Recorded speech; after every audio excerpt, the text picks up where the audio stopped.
ግብጽ የአባይ ውሃን አጠቃቀሟን በ7 በመቶ የሚያሳድግ የበረሃ ከተማ ልትገነባ ነው። ግብጽ በአባይ ውሃ አሁን እየተጠቀመች ካለው የውሃ መጠን 7 በመቶ በላይ ተጨማሪ ውሃ የሚፈልግ የበረሃ ከተማ ግንባታ ፕሮጀክት ይፋ አድርጋለች። የግብጽ ጠቅላይ ሚኒስትር ሙስጣፋ ማድቢሊ ትላንት በፕሮጀክቱን ይፋ ማድረጋቸውን ሮይተርስ እና አረብ ወርልድ ዘግቧል። የሚገነባው በረሃ ከተማ ከካይሮ 42 ኪሎ ሜትር ርቀት ላይ በስተ ምዕራብ አቅጣጫ በምትገኘው ጂሪያ ከተማ አቅራቢያ እንደሆነም ተገልጿል። ፕሮጀክቱ ግብጽ ከአባይ ወንዝ ከምታገኘው ኢፍትሐዊ የውሃ አጠቃቀም ከ7 በመቶ በላይ ፍጆታ ያለው ሲሆን መጠኑም 4 ቢሊዮን ኪዩቢክ ሜትር መሆኑም ተመላክቷል። የበረሃ ከተማው ፕሮጀክት አዲስ የእርሻ ልማትን ያካተተ ሲሆን 2.8 ሚሊዮን ሄክታር የሚሰፋ 2.28 ሚሊዮን ሄክታር የሚሰፋ እርሻ የሚጀመርበትም ነው ተብሏል። ለከተማዋ የሚቀርበው የአባይ ወንዝን ውሃ በመጥለፍ በመስታወት በሚሰሩ መተላለፊያ ቤቶች ውስጥ የሚጓጓዝ ሲሆን በቀኑ 10 ሚሊዮን ኪዩቢክ ሜትር ያህል ውሃ እንዲደርስም ታቅዷል።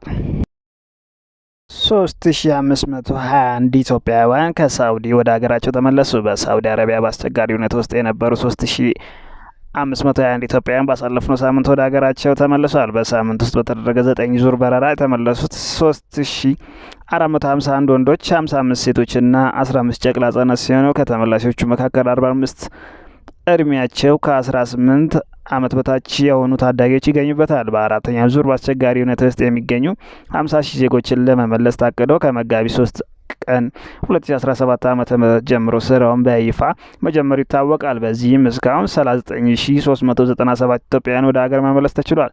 ሚኒስቴር መስሪያ ቤቱ ከሚመለከታቸው ባለድርሻ አካላት ጋር በመቀናጀት ለተመለሱ ዜጎች የአየር ማረፊያ በማቆያ ማዕከላት ተገቢውን ድጋፍና እንክብካቤ ማድረግ እና ከቤተሰብ ጋር የማቀላቀልም ስራም በትኩረት እየሰራም ይገኛል።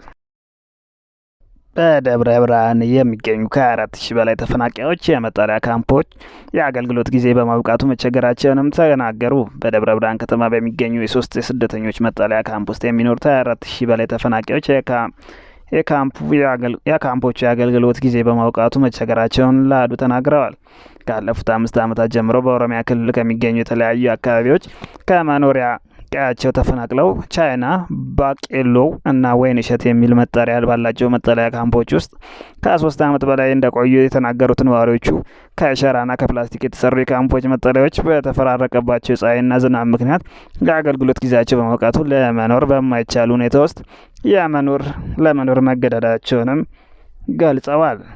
የካምፖቹ አስተባባሪ በቻይናና ወይን እሸት መጠለያ ጣቢያዎች ውስጥ የሚገኙ ከ3 ዓመት በላይ በቦኬሎ የሚገኙ ደግሞ ከ2 ዓመት በላይ አስቆጥሯል ብለዋል። በተጨማሪ መጠለያዎች ካምፖቹ ለማሻሻል የተደረገውን ጥረት አነስተኛ ነው፣ አደጋ ላይ ያሉ ተፈናቃይ ዜጎች ተዘንግተዋል፣ እንዲሁም መጪው ክረምት እንደመሆኑ የፌዴራል መንግስትን ጨምሮ የሚመለከታቸው አካላት አስቸኳይ ድጋፍ እንዲያደርጉም እንጠይቃሉ ሲሉ ተናግረዋል። በካምፖቹ ተፈናቅለው ከሚገኙ ዜጎች መካከል 5,000 የሚሆኑ ሴቶች ከምግብ አቅርቦትን አናሳ መሆን፣ በቂ የውሃ አቅርቦት አለመኖር እንዲሁም የመጸዳጃ ቦታዎች አለመመቻቸት ጋር ተያይዞ ለተለያዩ ችግሮች የተጋለጡ መሆኑን በመግለጽ ለሴቶችና ማህበራዊ ጉዳይ ሚኒስቴር ቅሬታ ስለማቅረባቸውም መዘገቡ ይታወሳል። 2 ቀን በፊት ስምረት ለተባለው አዲሱ ፓርቲያቸው ጋዜጣዊ መግለጫ ይሰጣሉ ተብሎ ሲጠበቅ በጤና እክል ምክንያት አልተገኙም የተባሉት የጠቅላይ ሚኒስትሩ የምስራቅ አፍሪካ ጉዳዮች አማካሪ ጌታቸው ረዳ ከብሔራዊ መረጃ ደህንነት አገልግሎት ዳይሬክተር ጄኔራል ሬድዋን ሁሴን ጋር የጠቅላይ ሚኒስትር አብይን ለሱዳኑ ጄኔራል አብዱል ፈታህ አልቡርሃን የተላከውን መልእክት ይዘው በሜድሮክ ኢንቨስትመንት ግሩፕ አውሮፕላን ፖርት ሱዳን ገብተዋል። እንደ አውሮፓውያን አቆጣጠር ኤፕሪል 10 2025 ጄኔራል አልቡርሃን በአስመራ ቤተ መንግስት ከኢሳያስ አፈወርቂ ጋር መገናኘታቸውም ይታወሳል። የኤርትራ ውጭ ጉዳይ ሚኒስትር ኡስማን ሳላም በተለያዩ ጊዜ ከፕሬዚዳንት ኢሳያስ አፈወርቂ የተላከውን መልእክት ለአልቡርሃን ይዘው ከዚህ ወደ ሱዳን አቅንተው እንደነበርም ይታወቃል። በቆቦ አላማጣ መንገድ ላይ አንድ ሹፌር በተተኮሰበት ጥይት ተገደለ። በዛሬው ዕለት ከቆቦ ወጣ ብሎ ጮቢ በሚባለው ቦታ አንድ የተሳቢ መኪና አሽከርካሪ በጥይት ተመቶ ሕይወቱ ማለፉን የሹፌሮች አንደበትም ዘግቧል። ድርጊቱ የተፈጸመው መኪና ከተመታ በኋላ ይህን ጎማ ቀይረው ሊነሳ ሲል መሆኑም ዘገባው አስረድቷል። በሀገሪቱ የሚፈጸሙ የአሽከርካሪዎች ዝርፊያ፣ እገታዎች፣ ግድያዎች ተመልካች በማጣታቸው የአሽከርካሪዎች ሞት የማይሰማቸው፣ በደሉ የማይታያቸው፣ ጉዳቱ የማይገባቸውም ብሏል የዜና ምንጩ።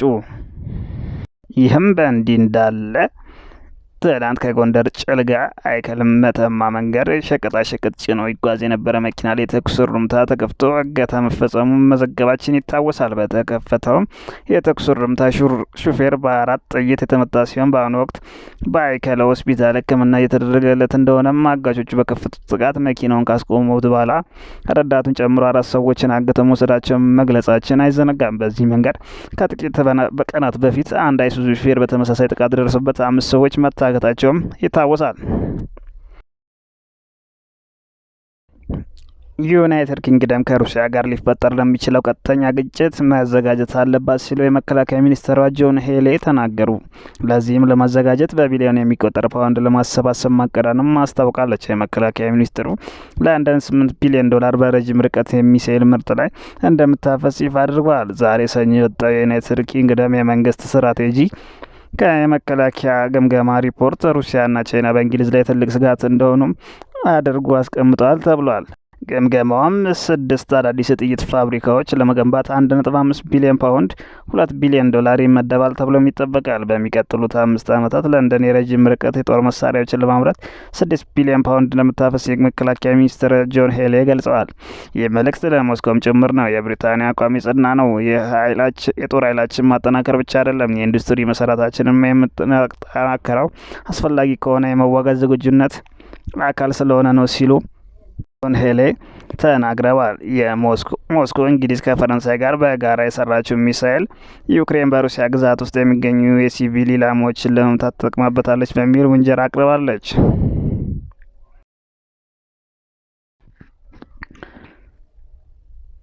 የሶማሌላንድ ፕሬዝዳንት በሚቀጥለው ሳምንት በአዲስ አበባ ጉብኝት ለማድረግ ማቀዳቸው ውዝግብ አስነሳ። በአሁኑ ወቅት በኬንያ ዋና ከተማ ናይሮቢ የሚገኙት የሶማሌላንድ ፕሬዝዳንት አብድራህማን ሲሮ ይህን ጉብኝታቸው እንዳጠናቀቁ ወደ ኢትዮጵያ ለማቅናት ማቀዳቸውን የሶማሊያ ሚዲያዎች ዘግበዋል። እንደ ዘገባዎቹ ከሆነ በፕሬዝዳንት ጉብኝት ላይ የሶማሌ መንግስት ደስተኛ ለመሆኑን አስታውቋል። የሶማሌ መንግስት ምንጮቹን ዋቢ ያደረጉ ዘገባዎች እንዳሉት ቪላ ሶማሊያ ለኢትዮጵያ በላከው መልእክት የፕሬዝዳንት ሲሮን ጉብኝት እንዲሰርዝ ጥያቄ አቅርቧል። ጉብኝቱን የሚያደርግ ከሆነም በከፍተኛ ባለስልጣን ደረጃ አቀባበል እንዳይደረግላቸው ጥያቄ ማቅረቡም የጠቀሱ ዘገባዎቹ ይህ ከሆነና ፕሬዝዳንቱ ከከፍተኛ ባለስልጣን ጋር የሚገናኝ ከሆነ የሶማሊያ ሉዓላዊነት መደፈር እንደሚቆጠርም ገልጸዋል ብለዋል። የሶማሊያ ፕሬዝዳንት የሆኑት ሀሰን ሼክ መሐመድ ከዚህ ቀደም ከኢትዮጵያ ጋር መደራደራቸው አገራት ስልክ ደውለው የኢትዮጵያው ጠቅላይ ሚኒስትር ከሶማሌላንድ ጋር ማናቸውም የቀጥታ ግንኙነት እንዳያደርጉ ማሳሰባቸውንም ዘገቦቹ ገልጸዋል። የዩክሬን ድሮኖች በሩሲያ የጦር ጀቶች ላይ ከባድ የተባለ ጥቃት ፈጸሙ። ዩክሬን በ4 የሩሲያ ወታደራዊ ካምፖች የሚገኙ የጦር አውሮፕላኖች ላይ ተከታታይ ከባድ ጥቃቶች መፈጸሟን አስታወቀች። ፕሬዝዳንት ቮሎዲሚር ዜሌንስኪ በጥቃቱ 117 ሰው አልባ አውሮፕላኖች ጥቅም ላይ ማዋላቸውንም ገልጸው 34 በመቶ የሩሲያ ስትራቴጂክ ክሩዝ ሚሳኤል ተሸካሚ መምታታቸውንም ተናግረዋል። የዩክሬን ደህንነት ተቋም ጥቃቱን ለመፈጸም ለ1 ዓመት ከግማሽ ያህል ሲያቅድ መቆየቱንም ገልጿል። ሩሲያ በ5 ግዛቶቿ ላይ የሽብር ተግባር መፈጸሟንም አስታውቃለች። ጥቃቱ የተፈጸመ የሩሲያና የዩክሬን ተደራዳሪዎች ዛሬ ሰኞ ለሁለተኛ ዙር ድርድር ቱርክ ኢስታንቡል ከመገናኘታቸው በፊትም ነው። ናይጄሪያ በደረሰ የጎርፍ አደጋ ከ700 ሰዎች በላይ መሞታቸው አይቀርም ተባለ። ሐሙስ ዕለት በናይጄሪያ ሞካዋ ከተማ የጣለው ከባድ ዝናብ ተከትሎ በተፈጠረው ከባድ ጎርፍ ምክንያት የሞቱ ሰዎች ቁጥር ከ200 በላይ መሆኑን ሲገለጽ ይህ ቁጥር እስከ 700 እንደሚደርስ ተነግሯል። በሀገሪቱ ማዕከላዊ ናይጀር ግዛት ውስጥ በደረሰው አደጋ እስካሁን 500 ሰዎች የደረሱበት አለመታወቁን ተከትለው የአካባቢው ባለስልጣን ለቢቢሲ እንደተናገሩት በህይወት የሚገኙ ሰዎች ከዚህ በኋላ አይኖርም በሚል እምነት የነፍስ አድን ጥረቱም ተቋርጧል። ባለፉት 60 ዓመታት ሀገሪቱ ካጋጠማት የጎርፍ አደጋ ሁሉ የከፋ ነው የተባለው የጎርፍ ቲፊን ማዛ እንዲሁም አንጉዋን ኡሳዋ የተባሉ ከተሞች ላይ ከባድም ውድመትን አድርሷል። በአካባቢው ተላላፊ በሽታ እንዳይዛመት ለማድረግ በጎርፍ የተቀበሩ ግለሰቦችን ቆፍሮ በማውጣት ተገቢውን የቀብር ስነ ስርዓት ማከናወን በቅርቡ እንደሚጀምር የሞካባ አካባቢ አስተዳዳሪ ሙሐመድ አልዩ ተናግረዋል። የአካባቢው ነዋሪዎች አይናቸው እያየ ቤታቸውና የቤተሰቦቻቸው በጎርፍ ሲወሰዱ መመልከታቸውን ለቢቢሲ ተናግረዋል። ቀይ መስቀል በጋዛ እርዳታ ማከፋፈያ ማዕከል ቢያንስ 21 ሰዎች መሞታቸውና በርካቶች መቁሰላቸውንም ገለጸ። በደቡባዊ ጋዛ ራፋ በሚገኝ እርዳታ ማከፋፈያ ስለተከሰተውና ስለ አወዛገቡ ጥቃት ቀይ መስቀል በጥይት ወይም በተተኳሽ ፍንጥርጣሪዎች በርካታ ሰዎች ተጎድተዋል። ወደ ድርጅቱም የመስክ ሆስፒታል መምጣታቸውንም ገለጸ። ዓለም አቀፉ የቀይ መስቀል ኮሚቴ 21 ሰዎች ሆስፒታል ሲደርሱ ሞተው የነበረ መሆኑን ከተጎዱት 179 ሰዎች መካከል ደግሞ ሴቶችና ህጻናት እንደሚገኙበትም ገልጿል። ድርጅቱ መግለጫ የወጣውን በጋዛ ሐማስ የሚተዳደረውን የሲቪል መከላከያ ኤጀንሲ በሰላማዊ ሰዎች ላይ ባነጣጠረና በእስራኤል ወታደሮች የተከፈተውን ተኩስ የተነሳ ቢያንስ 31 ሰዎች መገደላቸውና በርካታዎች መቁሰላቸውን ያስታወቀበት መግለጫ ካወጣ በኋላ ነው። ነገር ግን የእስራኤል መከላከያ የመጀመሪያ ደረጃ የምርመራ ውጤት በማለት ባወጣው መግለጫ ሰራዊቱ በእርዳታ ማዕከሉ አቅራቢያ ወይም ውስጥ ባሉት ውስጥ ወቅት አልተተኮሰም ብሏል።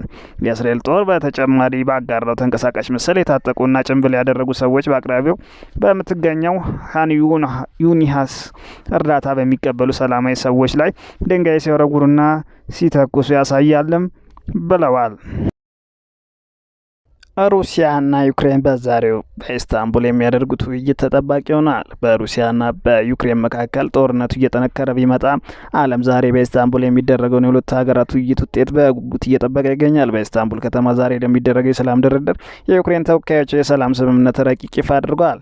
ረቂቁ የ30 ቀናት የተኩስ አቁም ስምምነት በሁለቱ ሀገራት መካከል የታጋቾች ልውውጥና የሁለቱ ሀገራት ፕሬዝዳንት የፊት ለፊት ውይይት ትኩረት ካደረገባቸው ነጥቦች መካከል ይጠቀሳሉ። ኢስታንቡል ዛሬ እንደሚደረግ የሚጠበቀው ውይይት ላይም ረቂቅ ይባላል የተባለው ሲሆን በሞስኮና ኪየቭ መካከል ለ3 ዓመታት የዘለቀውን ጦርነት ለማስቆም ይረዳል ተብሏል። የዩክሬን ባለስልጣናትም ረቂቁን በኢስታንቡል ውይይት ከመቀመጣቸው በፊት ለሩሲያ ተወካዮች መላካቸውንም ሮይተርስ ዘግቧል። ነገር ግን ሩሲያ ዩክሬንን የሰላም ስምምነቱን ቢፈጽሙም ሩሲያ ከዩክሬን ላይ በተወሰዱ ግዛቶች ላይ የሩሲያ ሉዓላዊነት እውቅና መስጠቷን በዩክሬን በኩል ቅቡል እንደማይኖረው ሮይተርስም በዘገባው አክሏል።